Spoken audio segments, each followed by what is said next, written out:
राम राम जी। तलवंडी निवास अध्याय 42वां।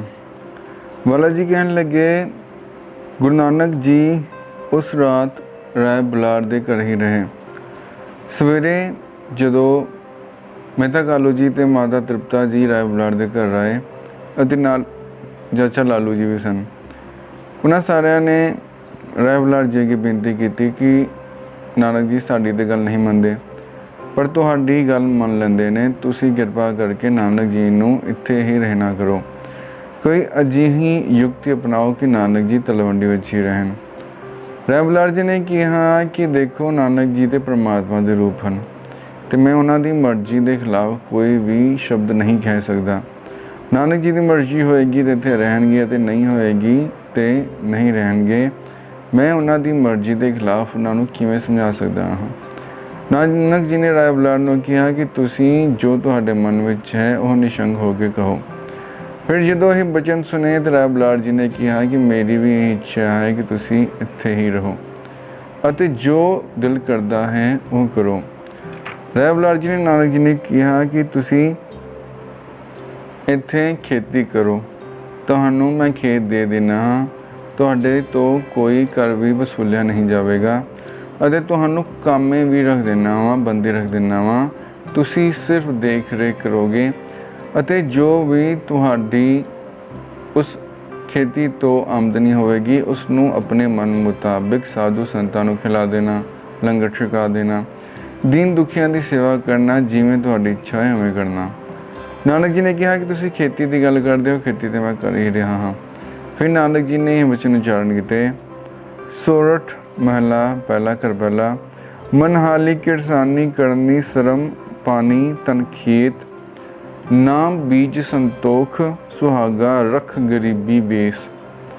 पाओ करम कर जमसी से कर पागट देख, बाबा माया साथ न होए, इन माया जग मोहया बिरला बूझे कोय रहाओ।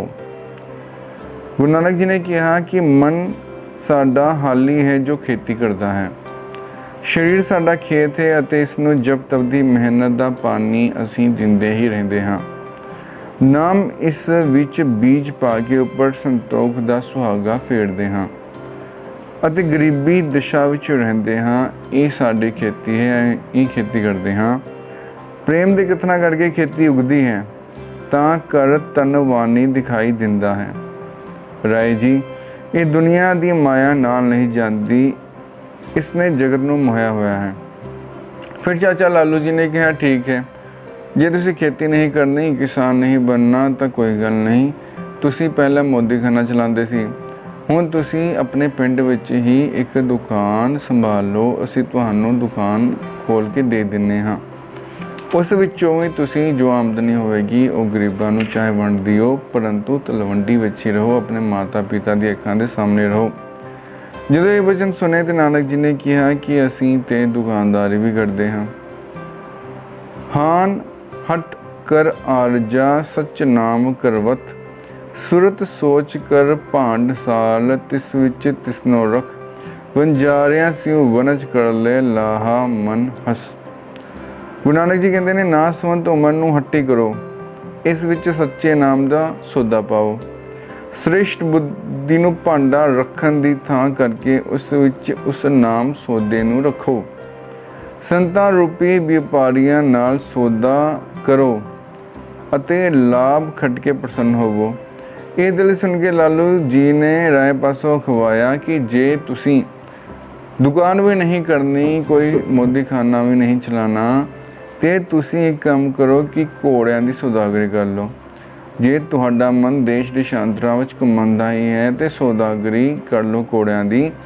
इस नाल तुसी देश देशांतरां दा भ्रमण भी कर लोगे अते तुहाडे परिवार नूं उम्मीद भी होवेगी कि तुसी जो व्यापार है वो समाप्त करके घोड़े बेच के वापस कर परताओगे।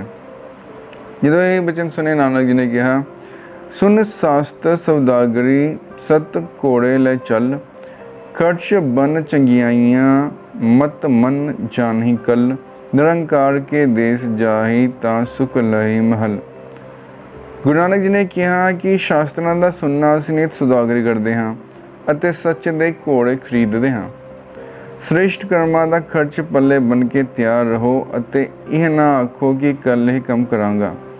इस तरह जब सच्ची दरगाह विच जाओगे तो परम पदवी प्राप्त होगी।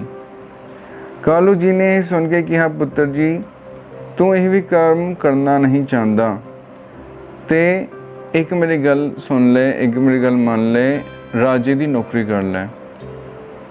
फिर गुरु नानक जी ने कहा, लाए चित कर चाकरी मन नाम कर कम, बंद बंदिया कर धावनी ता को आखे तन, नानक वेखे नदर कर चढ़े चौगन चन।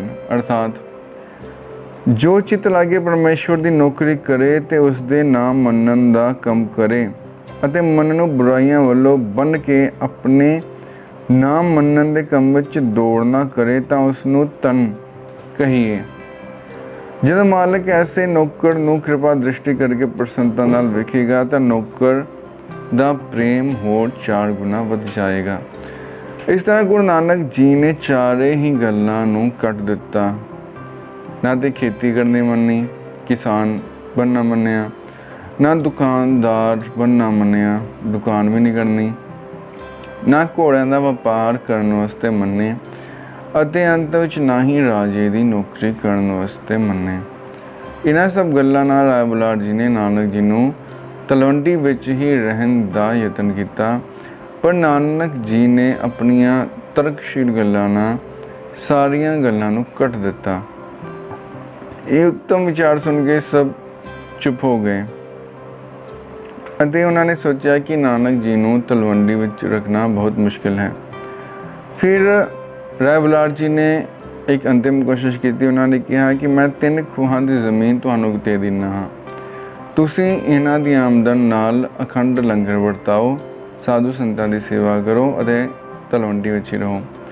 ਨਾਨਕ ਜੀ ਨੇ ਕਿਹਾ ਕਿ ਸਾਰੀ ਧਰਤੀ ਵਿੱਚ ਹੀ ਪਰਮਾਤਮਾ ਦਾ ਲੰਗਰ ਵਰਤ ਰਿਹਾ ਹੈ ਅਤੇ ਸਾਰੀ ਦੁਨੀਆ ਹੀ, ਸਾਰੀ ਲੋਕਾਈ ਹੀ ਉਸ ਲੰਗਰ ਨੂੰ ਛਕ ਰਹੀ ਹੈ। परमात्मा की दुनिया विच लंगर की कमी नहीं है। उसकी रजा विच, उसकी आज्ञा अनुसार ही सब धरती वरत रही है।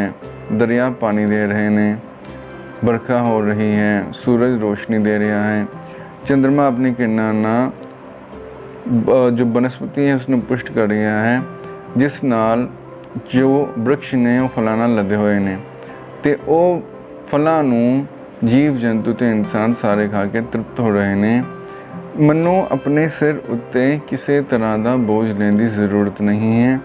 सारे कार विहार परमेश्वर आप ही कर रहा है। जदों ये सब गल्लां सुनिया तो सारे चुप कर गए। किसी नूं उन्हां दियां गल्लां दा कोई जवाब नहीं आया। फिर माता तृप्ता जी, लालू जी ते मेहता कालू जी अपने घर चले गए। उस दिन नानक जी राय बुलार दे घर ही रहे। फिर सवेरे उजाड़ विच जाके बैठ गए। अगले दिन शाम नूं नानक जी अपने घर चले गए।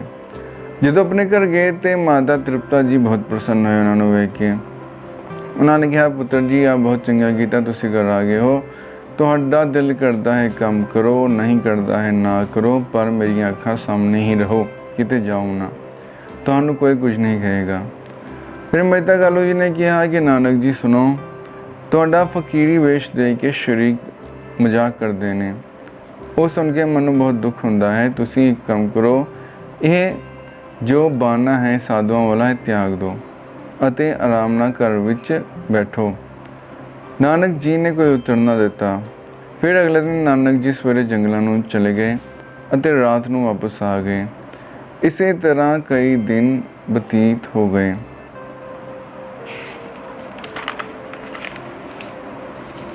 फिर एक दिन राय बुलार जी ने नानक जी ने कहा कि नानक जी मेरा शरीर बहुत बिरध हो गया है ਅਤੇ ਮੈਨੂੰ अपना अंतिम समय नज़दीक जापदा है।